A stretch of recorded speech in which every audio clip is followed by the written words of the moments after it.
ప్రతి మనిషి తన జీవితంలో చాలా భయపడేది ఒకటో రెండో విషయాలకు. ముఖ్యంగా తన జాతకంలో శని యొక్క మహర్దశ కానీ, శని అంతర్దశలు కానీ, అర్ధాష్టమ శని కానీ, అష్టమ శని కానీ, మరి ముఖ్యంగా సాడే సాత్ అంటే ఏలినాటి శని ఆ దశని ఎదుర్కోవాల్సి వచ్చినప్పుడు చాలా భయపడతారు.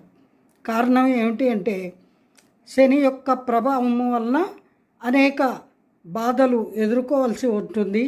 అలాగే శారీరక కష్టాలు, అనారోగ్యాలు, అలాగే ధన నష్టాలు, అలాగే మానసిక చికాకులు, ఆర్థిక చికాకులు, కుటుంబపరంగా కళత్ర వియోగము, లేదా ఇంట్లో ఎవరికైనా అనారోగ్య సమస్యలు రావడము, అధిక ఖర్చులు అవడము, ప్రాణ నష్టము జరగడము, యాక్సిడెంట్లకు గురి కావడము, ఇటువంటి అనుకోని ఇబ్బందులు తరచుగా ఎదుర్కోవాల్సిన దుస్థితి ఆ ఏలినాటి సమయమందు వచ్చే ఆస్కారం ఉంటుందండి చాలా వరకు. అయితే ఎలాంటి కష్టాలను ఎదుర్కోవాల్సి వచ్చిన భగవంతుణ్ణి నమ్ముకున్న వాడికి వాటిని తట్టుకోగలిగే శక్తి, అలాగే వాటి యొక్క తీవ్రత కూడా తక్కువగా ఉండే అవకాశం ఉంటుంది.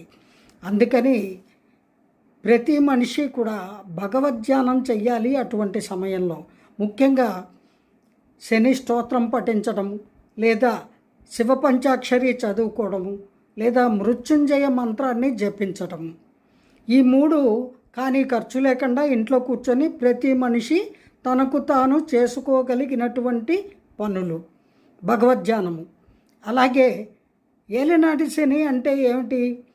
శని యొక్క గ్రహ సంచారము లగ్నమునందు, లేదా రాశి యందు, లేదా లగ్నం అంటే తను పుట్టిన రాశి, లగ్నం కాదు, తను పుట్టిన రాశి, ఆ రాశిలోనూ దాని తర్వాత ఇంట్లో రెండో ఇంట్లోనూ, లేదా రాశి నుంచి 12వ ఇంట్లోనూ శని యొక్క సంచారం జరిగినప్పుడు ఆ 3 దశల యందు అంటే 7.5 సంవత్సరాలు ప్రతి ఇంట్లో శని 2.5 సంవత్సరాలు ఉంటాడు. దాన్ని ఏలినాటి శని అంటారు. భయపడకండి. చేయించుకోగలిగిన వాళ్ళు శని యొక్క పూజలు, జపాలు, హోమాలు చేయించుకుంటే మరీ మంచిది. జై గురుదేవ.